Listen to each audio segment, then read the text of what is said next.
E aí, estudante? Na aula anterior, eu mostrei para vocês a dedução do teorema ou lei dos senos. E na aula de hoje a gente vai fazer a mesma coisa para a lei dos cossenos. É mais uma lei que nos ajuda a resolver um triângulo qualquer. E ela é tão ou mais importante do que a lei dos senos no nosso estudo de vetores, porque através dela a gente consegue determinar diretamente o módulo da soma de dois vetores, ou o módulo da diferença de dois vetores. Como a dedução dessa lei só leva em conta relações métricas num triângulo, eu só preciso de antemão que vocês cheguem nessa aula sabendo de dois conceitos. O primeiro deles é o Teorema de Pitágoras, que diz que, num triângulo retângulo, o quadrado da hipotenusa é sempre igual à soma do quadrado dos catetos. O outro conceito que eu quero que vocês tenham em mente é o de cosseno de um ângulo num triângulo retângulo. O cosseno de um ângulo A chapéu qualquer equivale a razão entre o cateto adjacente a esse ângulo, ou seja, o cateto que está formando esse ângulo, dividido pela hipotenusa do triângulo retângulo em questão. Sabendo disso, a gente consegue iniciar a demonstração. Para a gente entender qual que é a funcionalidade da lei dos cossenos, eu vou traçar alguns pontos aqui. Esse é o meu ponto A, meu ponto B, meu ponto C. Esse segmento oposto ao ponto A eu vou chamar de Azinho. O segmento oposto a B eu vou chamar de Bzinho e o segmento oposto a C eu vou chamar de Czinho. E aqui no ponto A, eu vou escolher o ponto A, eu poderia estar escolhendo qualquer um desses aqui, mas por conveniência eu vou escolher o ponto A. A gente vai traçar esse ângulo aqui que eu vou chamar de A chapéu. O que é que nos diz o teorema dos cossenos? Ele relaciona dois segmentos, o ângulo entre esses segmentos e o segmento oposto. E o que ele nos diz? Que o quadrado do segmento oposto a esse ângulo é igual ao quadrado de um dos segmentos mais o quadrado do outro segmento menos duas vezes o primeiro vezes o segundo vezes o cosseno desse ângulo aqui. A mesma coisa, por exemplo, vale se eu estiver relacionando, por exemplo, o ângulo B chapéu. Se eu estou levando em consideração o B chapéu, o segmento oposto a ele é B. Então, o teorema dos cossenos vai me dizer que B ao quadrado é igual a ao quadrado mais C ao quadrado menos 2 vezes A vezes C vezes cosseno de B chapéu. Se eu estiver relacionando com C chapéu aqui, o oposto a C chapéu é Czinho. Então, C ao quadrado é igual a B ao quadrado mais A ao quadrado menos 2 vezes B vezes A vezes o cosseno de C chapéu. Então, para fazer essa demonstração, eu vou utilizar aqui o meu ângulo A chapéu por conveniência. A primeira coisa que eu vou fazer é o seguinte: eu vou traçar uma altura relacionada ao vértice C. Lembrando que a altura de um triângulo relativa a um vértice é um segmento que sai do vértice e encontra o lado oposto fazendo um ângulo de 90 graus. Se fosse uma altura relativa ao vértice A, por exemplo, eu teria que fazer algo desse tipo aqui, ó. Essa seria a altura relativa ao vértice A. Ele tem que encontrar o lado oposto fazendo 90 graus. A altura relativa ao vértice B seria algo mais ou menos desse tipo aqui. Ele encontra o lado oposto fazendo um ângulo de 90 graus. E o encontro das três alturas é o chamado ortocentro. Isso é só um adendo, eu não vou precisar de tudo isso. Apenas da altura aqui relativa ao vértice C. E daí é o seguinte, quando eu puxo essa altura aqui, altura relativa ao vértice C, eu divido o meu segmento C em dois pedaços aqui. Vamos dizer que esse ponto aqui de encontro é o ponto D. Esse segmento AD, eu vou dar o nome de M, e ele representa a projeção do lado Bzinho sobre o lado Czinho. A gente pode entender a projeção da seguinte forma. Imagine que o B é uma escada, por exemplo, e ela está apoiada aqui numa parede. Então, esse tamanho aqui é a projeção dessa escada aqui no solo. É como se eu ligasse uma lanterna ou uma lâmpada fluorescente aqui, iluminasse o B e só levasse em conta aqui a sombra que esse B está fazendo. Então, isso aqui seria a projeção de B no segmento C. Assim como esse aqui é a projeção de A no segmento C. Veja que se aqui A fosse uma escada, por exemplo, essa distância aqui até a parede é que é a projeção. Mas como eu já chamei isso aqui de M, Eu poderia dar um outro nome aqui, mas eu vou chamar isso aqui simplesmente de C menos M. Né? Se tudo tem que ser Czinho, e esse valor é M, o resto aqui é a diferença C e M. Então, eu vou chamar aqui de C menos M. O que a gente tem aqui é o seguinte, esse ângulo ele é de 90 graus, assim como esse ângulo é de 90 graus. Então, a gente pode utilizar o teorema de Pitágoras no triângulo CDB e no triângulo CDA. E vamos ver o que a gente encontra das relações métricas. No triângulo CDB, eu tenho um triângulo retângulo de hipotenusa A e um dos catetos é H relativo a C e C menos M. Então, o teorema de Pitágoras me diz o seguinte, que a hipotenusa ao quadrado é a soma do quadrado dos catetos. Ou seja, a hipotenusa, que é o Azinho ao quadrado, é igual à soma do quadrado dos catetos. Um dos catetos é a altura relativa ao vértice C. Então, eu vou escrever isso aqui ao quadrado, mais o outro segmento é esse nosso C menos M aqui, que é o tamanho de Czinho menos a projeção de B em Czinho. Eu chamei de C menos M, então C menos M ao quadrado. Essa é uma das relações. Eu vou repetir aqui, A ao quadrado é igual a H de C ao quadrado, mas agora a gente pode abrir essa diferença aqui, porque é um quadrado de uma diferença. O quadrado da diferença a gente sabe que é o quadrado do primeiro, menos 2 vezes o primeiro vezes o segundo, mais o quadrado do segundo. Então, essa é a nossa primeira relação do triângulo CDB. Agora, vamos fazer uma relação semelhante no triângulo CDA. Triângulo CDA, minha relação é, nesse triângulo CDA, o Bzinho é a hipotenusa. Né? A hipotenusa é sempre o segmento que está oposto ao ângulo de 90 graus. Então, Bzinho é a hipotenusa. Então, eu posso dizer que Bzinho ao quadrado é igual a H de C ao quadrado mais M ao quadrado. Então, eu já tenho duas relações no nosso triângulo CDB e no nosso triângulo CDA. Eu posso isolar no triângulo CDA o valor de h de c quadrado. Isso aqui vai ficar h de c quadrado é igual a b quadrado menos m quadrado. E eu fiz isso justamente para a gente poder utilizar o valor de h de c quadrado aqui nessa relação. A ao quadrado é igual a h de c quadrado, mais h de c quadrado é b quadrado menos m quadrado. Agora eu somo c quadrado menos 2cm mais m quadrado. Aqui a gente nota que menos m quadrado mais m quadrado é zero, então eu posso eliminá-los, né, reduzir aos termos semelhantes. E aí eu fiquei com a ao quadrado igual a b quadrado mais c quadrado menos 2 vezes c vezes m. Beleza, eu fiquei com essa relação métrica aqui, só que olhando para o nosso triângulo ABC, esse mzinho, c menos m, h de c, a gente construiu.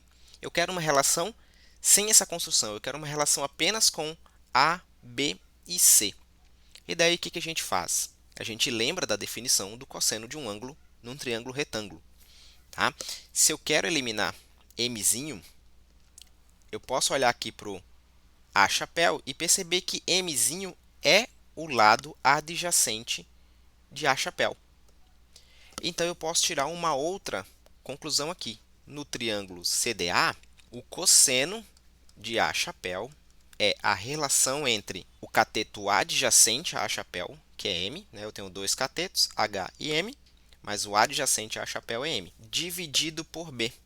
E dessa forma, como eu quero eliminar M daqui, para deixar tudo em função de B e C, eu vou simplesmente deixar o M isolado e o B aqui que está dividindo, ele vem multiplicando.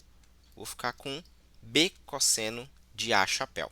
Logo, eu posso substituir aqui e vou ficar com A quadrado igual a B quadrado mais C quadrado menos 2 vezes C vezes quem? B cosseno de A chapéu. Isso aqui vai dar o seguinte, A quadrado é igual a B quadrado mais C quadrado menos 2 vezes C vezes B, cosseno do ângulo entre eles. Eu vou só trocar a ordem aqui. E daí eu tenho o seguinte, ó, a minha relação que a gente chama de lei dos cossenos. Tá? Eu consegui relacionar o lado A, o lado B e o lado C com o cosseno desse meu ângulo A chapéu aqui. Ó. Se a gente pegar o triângulo original, eu tenho esse ângulo, que é o meu A-chapéu. Eu tenho os lados que formam o meu ângulo A-chapéu, que é o B e o C. Então, a relação entre eles é o seguinte: o lado oposto, a quadrado, é igual a b ao quadrado mais c ao quadrado menos 2 vezes b vezes c vezes o cosseno de A-chapéu, que é o ângulo entre B e C. Tá? Então, eu tenho um ângulo aqui. Se a gente fizer essa mesma relação para B-chapéu, para C-chapéu, a gente vai achar relações semelhantes. A gente vai ver que, no caso de B-chapéu, como o segmento oposto é Bzinho, então a gente vai encontrar aqui Bzinho ao quadrado é igual a A quadrado mais C quadrado menos 2 vezes A vezes C vezes o cosseno do ângulo entre A e C, que nesse caso é B-chapéu. Tá? Se a gente fizer para C-chapéu, a gente vai encontrar a mesma coisa. Então, esse aqui é o teorema dos cossenos, né? Ou lei dos cossenos. Só que eu fiz para o caso em que A-chapéu ele é menor que 90 graus. Né? 90 graus seria esse ângulo aqui. Então, eu fiz para o A-chapéu que é menor que 90 graus.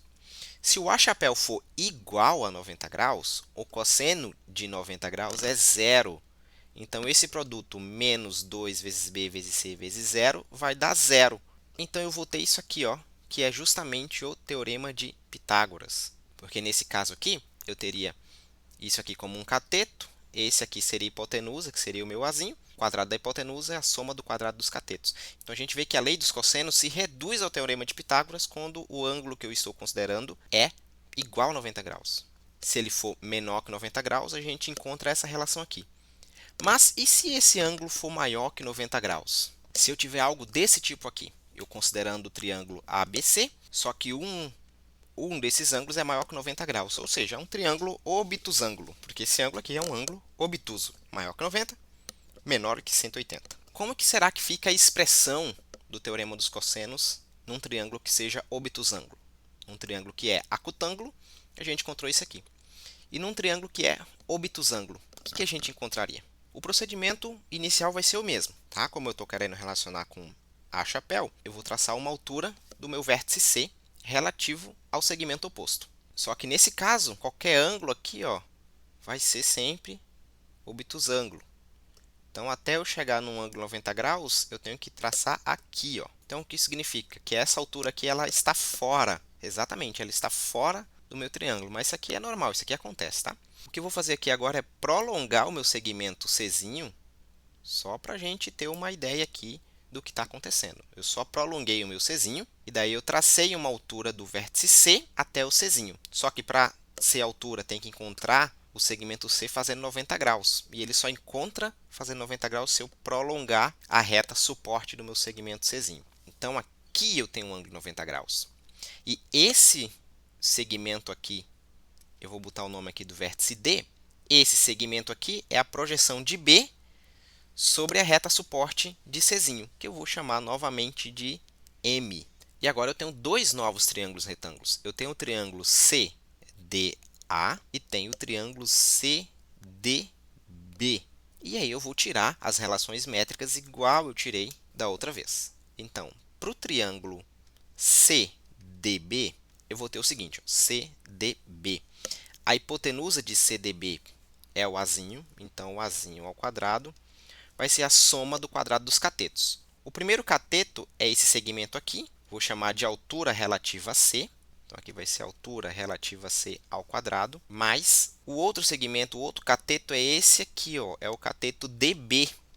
Mas o que é o DB?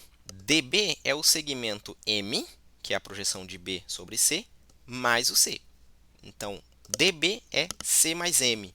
Então, aqui nesse caso, eu vou ter C mais M ao quadrado, porque C mais M agora é o cateto do meu triângulo CDB. Se a gente expandir isso aqui, eu vou ter que A ao quadrado é igual a H de C ao quadrado mais quadrado de uma soma. Então, o quadrado do primeiro mais 2 vezes o primeiro pelo segundo mais o segundo ao quadrado. Então, a gente já nota uma diferença aqui, que aqui a gente tinha uma relação com menos 2cm, agora a gente tem uma relação com mais 2cm. Vamos ver o que isso vai dar de diferença, né? Agora, no meu triângulo CDA, eu tenho o seguinte: CDA, a hipotenusa aqui é B, B ao quadrado é igual a um dos catetos é h de C ao quadrado, e o outro cateto é mzinho, que é a projeção de B sobre C, mzinho ao quadrado.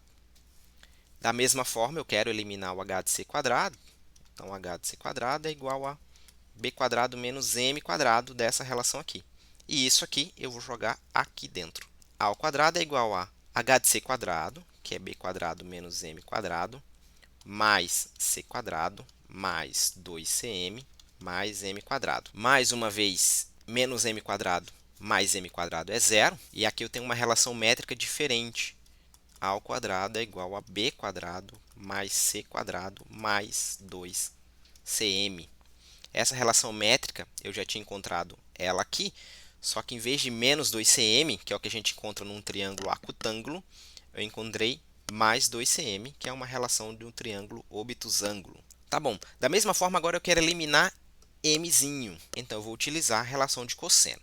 Para eu utilizar a relação cosseno, está aqui minha relação cosseno, para eu utilizar o cosseno de um ângulo qualquer, isso aqui não necessariamente esse aqui, eu só usei a mesma nomenclatura, mas eu estou falando de o cosseno de um ângulo qualquer num triângulo retângulo é igual ao cateto adjacente pela hipotenusa. No meu triângulo acutângulo, o que eu utilizei?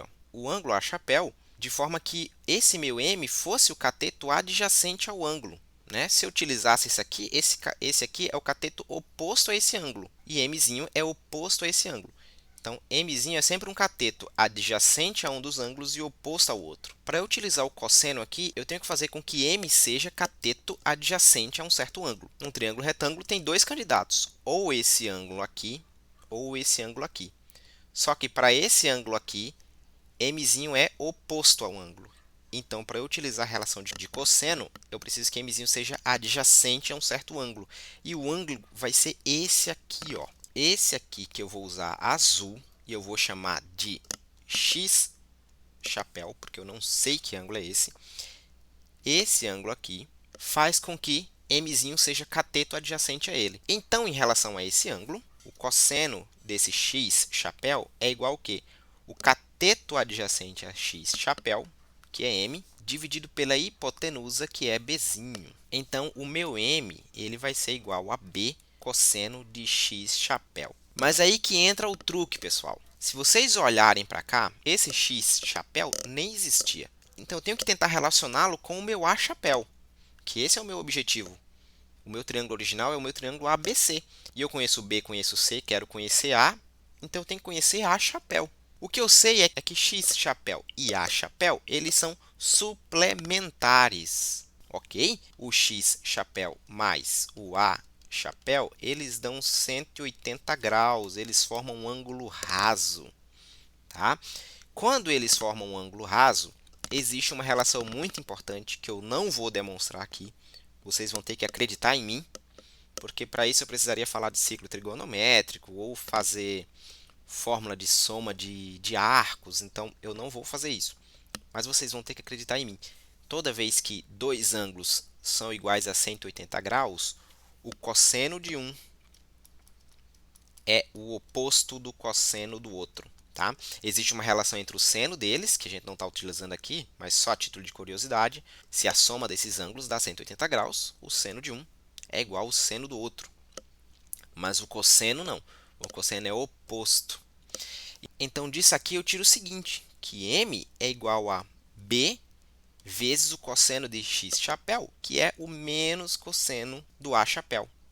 E isso aqui eu posso utilizar e jogar aqui, ó, na nossa relação. A quadrado igual a B quadrado mais C quadrado mais 2 vezes C vezes M, que é menos B cosseno de A chapéu. Então, A quadrado é igual a B quadrado mais C quadrado. Esse termo aqui é positivo, mais 2 vezes C vezes menos B cosseno de alfa. Mais por menos é menos. E só rearranjando os termos, eu vou ficar com menos 2BC cosseno de A chapéu. E é isso aí. Pasmem, pessoal. Mesmo para um triângulo que seja obtusângulo, a relação do teorema dos cossenos se mantém. Então, as duas demonstrações para esses dois tipos de ângulos me devolveram a mesma relação, que é o que a gente chama de lei dos cossenos. E como que isso vai ser útil para nós, pessoal? Imagina que eu tenho um vetor U e um vetor v, e eu quero fazer a soma deles, e eu quero descobrir o módulo da soma desses vetores. A gente sabe que o novo vetor, o vetor soma, ele vai do início de u até o final de v. Então, esse vetor em vermelho aqui, ele é o nosso vetor soma u mais v. Mas agora eu quero saber qual que é o tamanho dele, qual que é o módulo de S, sabendo que eu tenho o módulo de u, sabendo que eu tenho o módulo de v. Então, vocês vejam que aqui eu fechei um triângulo, né? Se eu olhar só para os segmentos, sem levar em conta a direção dos vetores, eu fechei um triângulo. Se eu souber o ângulo entre u e v aqui nessa configuração, por exemplo, alfa, e quiser saber o módulo de S, eu posso escrever que o módulo de S ao quadrado é o módulo de u ao quadrado mais o módulo de v ao quadrado menos 2 vezes o módulo de u vezes o módulo de v vezes o cosseno do ângulo entre u e v, que no caso aqui eu chamei de alfa. Então, com essa relação, eu consigo descobrir qual que é o tamanho, qual que é o módulo de S. Mas muitas vezes, no livro não vai aparecer esse formato de vetores. Eles vão estar unidos, eles podem vir unidos por um ponto em comum. Por exemplo, da seguinte forma. Eu tenho meu vetor U, tenho meu vetor V, eles estão unidos por um ponto aqui em comum, e eu tenho o ângulo entre eles, que é esse alfa aqui. Nessa configuração, eu não posso simplesmente utilizar essa lei, porque eu preciso primeiro achar o vetor soma. Quando eles são unidos pela origem, a gente sabe que o vetor soma, a gente precisa utilizar a regra do paralelogramo. Da extremidade do vetor V, eu passo uma reta paralela ao vetor U. Da extremidade do vetor U, uma reta paralela ao vetor V. E o vetor soma é a diagonal que parte do vértice em comum. O triângulo formado pelo vetor soma, pelo vetor U e pelo vetor V, o ângulo entre U e V já não é mais o ângulo alfa, é esse meu ângulo beta. Mas, pessoal, a gente sabe que os ângulos da base de um quadrilátero, né, os ângulos 2 a 2, sempre somam 180 graus. Então, alfa mais beta é igual a 180 graus. E o que aqui isso nos diz?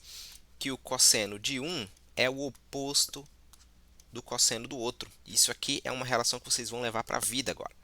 Então, na hora que eu for fazer a soma U e V e eu tiver esse ângulo alfa, quando eu vou utilizar o teorema dos cossenos, eu não vou utilizar com o ângulo alfa, eu tenho que utilizar com o ângulo beta, porque o triângulo é aqui, ó.